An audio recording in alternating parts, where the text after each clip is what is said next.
is as close as your next prayer. Prayer is the weapon that God has given His children to wage war in the heavenlies.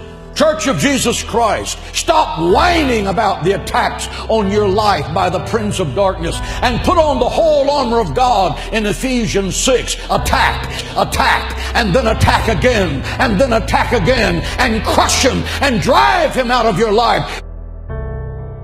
If it seems to be hopeless, pray, because God answers prayer.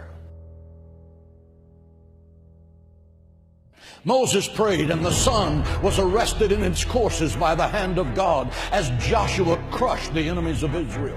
Elijah prayed, and forked tongues of fire laced across the heavens and consumed the sacrifice soaked with 12 barrels of water.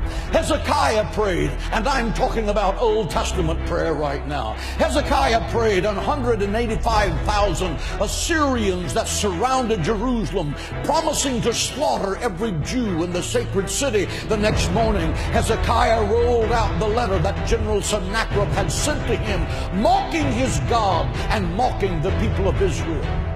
He pulled out his secret weapon, prayer. He laid that letter before the Lord and said, God, your honor is at stake. Let God arise and let his enemies be scattered. Your word said, he that keepeth Israel neither slumbers nor sleep. And that night, the death angel from heaven came and swept through the camp of the Assyrians. He smote the sentry standing at his post. He smote the infantry slumbering in their tents. He smote the generals as they made their battle plans to destroy the sacred city. The next morning, when Hezekiah looked over the sacred walls of the city of Jerusalem by the dawn's early light, he saw 185,000 dead men, because the angel of God passed by that night. Why? Because one man knew how to pray. He stopped an army and turned the destiny of a nation around, and you can too.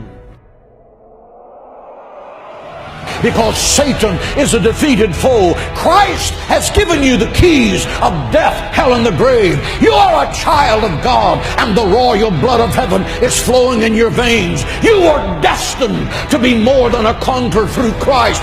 Think like it, act like it, and talk like it every day of your life. And believe that God can do the impossible. Jesus said, my house shall be called a house of prayer.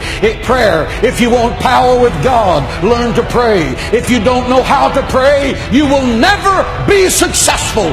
I have preached the gospel of Jesus Christ for 44 years. I have preached in football stadiums packed with 75 to 80,000 people. I have preached in the beautiful cathedrals of Rome. I have preached in the mud huts of third world nations. I have preached to millions of people around the world by radio and television. Why did it happen? It happened because my mother went to war with the devil for my soul in her prayer room, and the devil lost. She prayed me out of the fires of hell and into the gates of heaven. Prayer works. Try it.